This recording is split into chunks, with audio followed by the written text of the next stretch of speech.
ఓం శ్రీ రామచంద్ర పరబ్రహ్మణే నమః. భగవద్బంధువులందరికీ హృదయపూర్వక నమస్కారాలు. ఓం శ్రీ రామచంద్ర పరబ్రహ్మణే నమః. ఆపదామపహర్తారం దాతారం సర్వసంపదాం లోకాభిరామం శ్రీరామం భూయో భూయో నమామ్యహం. ఓం శ్రీ రామచంద్ర పరబ్రహ్మణే నమః. శ్రీ వాల్మీకి రామాయణము 5వ కాండ అయిన సుందరకాండ ఎందలి 14వ సర్గ ఎందలి గల 52 శ్లోకముల యొక్క వచన భావసారాన్ని హనుమంతుడు అశోకవనంలో ప్రవేశించి దాని శోభను చూచుట అనే కథగా విందాం. మహా తేజస్శాలి అయిన హనుమంతుడు క్షణకాలం ఆలోచించి మనసా ఆ అశోకవనిలోకి ప్రవేశించి ఆ భవనం ప్రాకారం నుండి కిందికి దూకాడు. హనుమంతుడు ప్రాకారంపై ఉండగానే సంతోషం చేత ఉప్పొంగిన శరీరం కలవాడై వసంత ప్రారంభమునందు పుష్పించిన అగ్రభాగాలు గల అనేక విధములైన వృక్షాలను చూశాడు. మద్ది చెట్లు, అందమైన అశోక వృక్షాలు, చక్కగా పూసిన సంపంగి చెట్లు, విరిగి చెట్లు, పొన్న చెట్లు, మామిడి చెట్లు, తీగ కానుగ చెట్లు మొదలైన వాటిని చూశాడు. వీటి నారి నుండి విడువబడిన నారాచ బాణం వలె మహావేగంతో అక్కడ ఉన్న వృక్షవాటికలోకి ప్రవేశించాడు. ఆ వృక్షవాటిక అనేకమైన మామిడి చెట్లతోనూ వందల కొలది లతలతోనూ నిండి ఉంది. మనుష్యులు, మృగపక్షాదులు ఆనందంతో విహరిస్తూ ఉండే ఆ వసంత ప్రారంభ సమయంలో వివిధ వర్ణాలు గల పుష్పాలతో ఆ వృక్షవాటిక చిత్రవర్ణంగా ఉంది. పక్షుల ధ్వనులతో ప్రతిధ్వనిస్తున్న ఆ వృక్షవాటిక చుట్టూ వెండి చెట్లు, బంగారపు చెట్లు ఉన్నాయి. అనేక విధములైన పక్షులు, మృగములు విహరించడం చేత విచిత్రంగా ఉన్నది. వృక్షముల గుంపులు కూడా అనేక వర్ణాలతో విచిత్రంగా ఉంది. ఆ వాటికి ఉదయిస్తున్న సూర్యుడి వలె ప్రకాశిస్తోంది. దాని చుట్టూ అనేక పుష్పాలతో నిండిన వృక్షాలు, ఫలములతో నిండిన వృక్షాలు ఉన్నాయి. మదించిన కోకిలలు, తుమ్మెదలు నిత్యం నివసించే ఆ వాటిక మదించిన నెమళ్ల ధ్వనులతో ప్రతిధ్వనిస్తూ ఉంటుంది. అది వివిధ పక్షి గణాలతో నిండి ఉంది. అట్టి వృక్షవాటికను చూసి హనుమంతుడు లోపలికి ప్రవేశించాడు. సీత కొరకై అన్వేషించే ఆ వనంలో హనుమంతుడు ప్రవేశించగానే చెట్లపై నిద్రిస్తున్న పక్షులన్నీ నిద్ర నుండి లేచి ఎగిరిపోయాయి.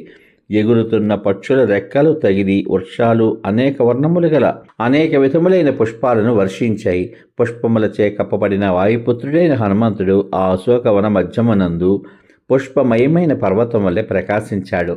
ఆ చెట్ల తోపుల మధ్య అన్ని వైపులా పరిగెడుతున్న ఆ హనుమంతుని చూసిన వారందరూ సాక్షాత్తు వసంతుడే తిరుగుతున్నాడా అని అనుకున్నారు. అక్కడ వేరువేరు రకముల పువ్వులు రాలి వాటిచే కప్పబడిన నేల చక్కగా అలంకరించుకున్న స్త్రీ వలె ప్రకాశిస్తోంది. బలవంతుడైన ఆ హనుమంతుని బలానికి ఊగిపోయిన ఆ వృక్షాలు రంగురంగుల పువ్వులను రాల్చాయి. అతడు వేగంగా అటు ఇటు సంచరించడం చేత చెట్ల కొమ్మల చివర్ల నుండి ఆకులెగిరిపోయాయి. పుష్పాలు, ఫలాలు రాలిపోయాయి. అందుచేత ఆ వృక్షాలు జోదంలో ఓడిపోయి నెగ్గిన వారికి ఇచ్చివేయడానికే తమ వస్త్రాలు, అలంకారాలు తీసి కింద పెట్టిన జోదర్ల వలె ఉన్నారు. పుష్పాలతో నిండి ఉన్న వృక్షములు హనుమంతుని వేగానికి ఊగిపోయి వెంటనే పుష్పములను, పత్రములను, ఫలాలను రాల్చాయి. పక్షులన్నీ ఎగిరిపోయి పెద్ద పెద్ద కొమ్మలు మాత్రమే మిగిలిన ఆ వృక్షాలు పెనుగాలి తాకిన వృక్షాల వలె అయిపోయాయి.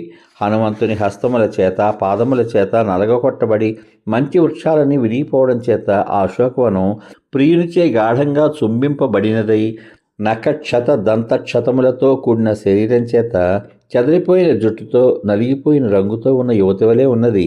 వర్షాకాలం నందు వాయువు వింధ్య పర్వతం మీద ఉన్న మేఘ పంక్తిని చెదరగొట్టినట్లు హనుమంతుడు బలంచే పెద్ద పెద్ద తీగల పొదలను ఛేదించాడు. అతడు అక్కడ సంచరిస్తూ అతి సుందరాలైన మాణిక్యాలు పొదిగిన చపటాలను, వెండి చపటాలను, బంగారు చపటాలను చూశాడు. ఆ అశోకవనమునందు గుండ్రని, కోలని, చతురస్రము, దీర్ఘ చతురస్రము మొదలైన వివిధ ఆకారములలో ఉన్న ఉత్తమమైన జలంతో నిండిన దిగుడు బావులను కూడా చూశాడు. వాటికి అక్కడక్కడ శ్రేష్టములైన మాణిక్యముల మెట్లు ఉన్నాయి. వాటిలో ఇసుకకు బదులు ముత్యాలు, పొగడములు ఉన్నాయి. వాటి మధ్య కూర్చోడానికి స్ఫటిక మాణిక్యముల చపటాలు ఉన్నాయి. వాటి తీరములపై బంగారు మెట్లు, చిత్రవర్ణములు గల చెట్లు కృత్రిమంగా నిర్మితములై ప్రకాశిస్తున్నాయి. పద్మములు, కలువలు గుంపులు గుంపులుగా వికసించి ఉన్నాయి. చక్రవాక పక్షులు, నీటి కోళ్లు, హంసలు, సరస పక్షులు మొదలైన జలపక్షుల కూతలు మధురంగా వినబడుతున్నాయి. ఆ దిగుడు బావులకు నలువైపులా అమృతం వంటి ఉదకంతో నిండినవి, పొడవైనవి, మంగళకరములు, చెట్లచే ఆవరింపబడినవి అయిన కాలువలు ఒప్పుతున్నాయి. వందల కొలది తీగలు వ్యాపించి ఉన్నాయి. సంతానక వృక్షముల పుష్పములు వాటిపై రాలి ఉన్నాయి.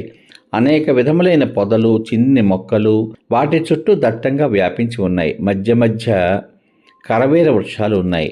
పిమ్మట హనుమంతుడు జగత్తులోని అందమైన పర్వతములలో ఒకటైన మేఘము వంటి ఎత్తైన శిఖరములు గల పర్వతాన్ని చూశాడు. దాని చుట్టూను ఉన్న శిఖరాలు అంటే చిన్న కొండలు, దానిపై ఉన్న శిఖరములు విచిత్ర వర్ణాలే ఉన్నాయి. అనేక వృక్షాలతో నిండిన ఆ పర్వతమునందు అక్కడక్కడ నివాసయోగ్యములైన గుహలు ఉన్నాయి.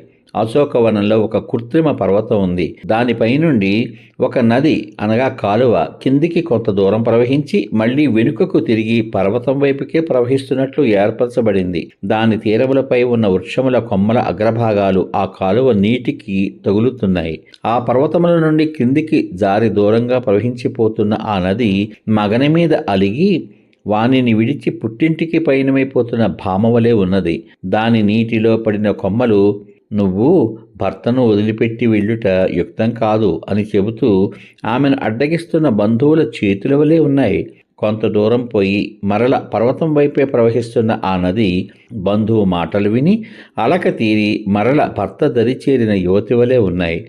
హనుమంతుడు అట్టి నదిని చూశాడు. వానర శ్రేష్ఠుడు వాయుపుత్రుడు అయిన ఆ హనుమంతునకు ఆ పర్వతం సమీపమునందే అనేక పక్షి గణములతో కూడిన పద్మ సరస్సులు కనబడ్డాయి. అతడు చల్లని నీటితో నిండిన ఒక పెద్ద దిగుడు బావిని కూడా చూశాడు. మణులతో కట్టిన మెట్లతో ముత్యాల ఇసుకతో ప్రకాశిస్తున్న ఆ దిగుడు బావి దగ్గర అనేక విధములైన మృగముల గుంపులు, విచిత్రములైన చెట్ల తోపులు ఉన్నాయి.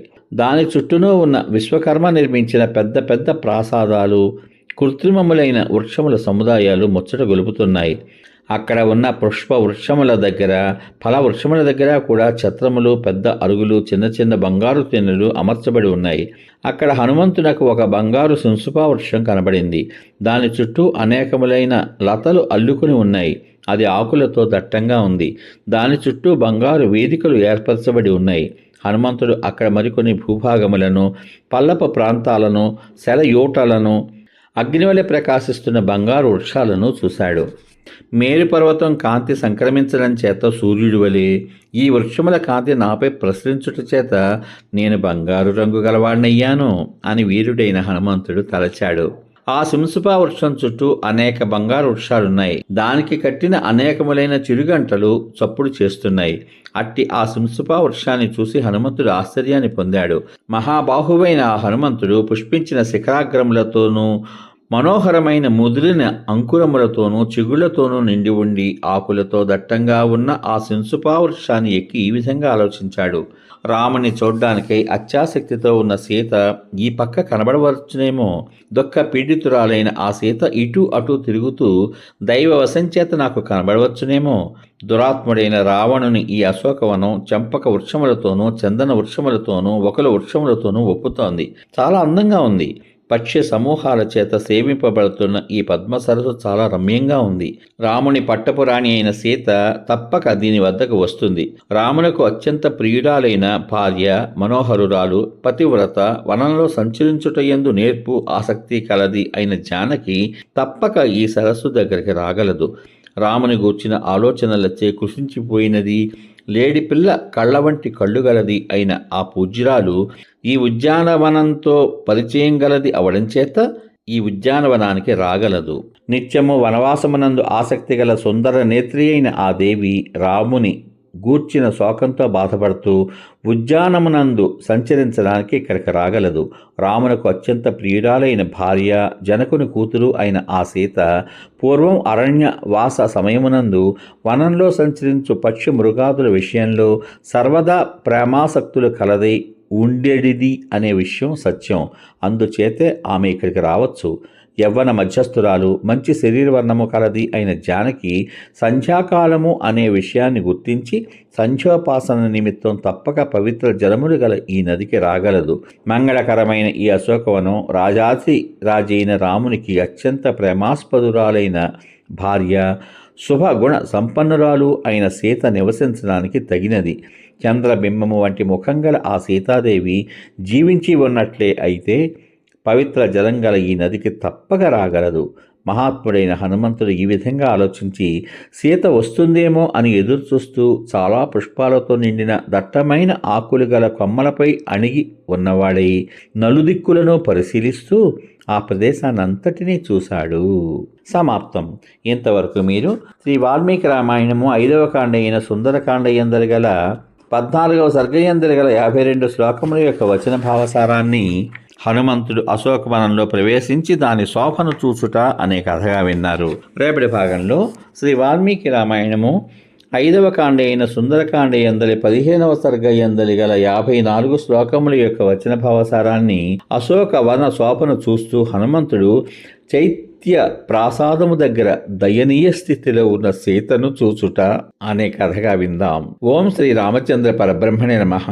శ్రీరామ రామ రామేతి రమే రామే మనోరమే సహస్రనామ తత్తుల్యం రామనామ వరాననే. ఓం శ్రీ రామచంద్ర పరబ్రహ్మణే నమః. సర్వే జనా సుఖినో భవంతు. శుభమస్తు. స్వస్తి.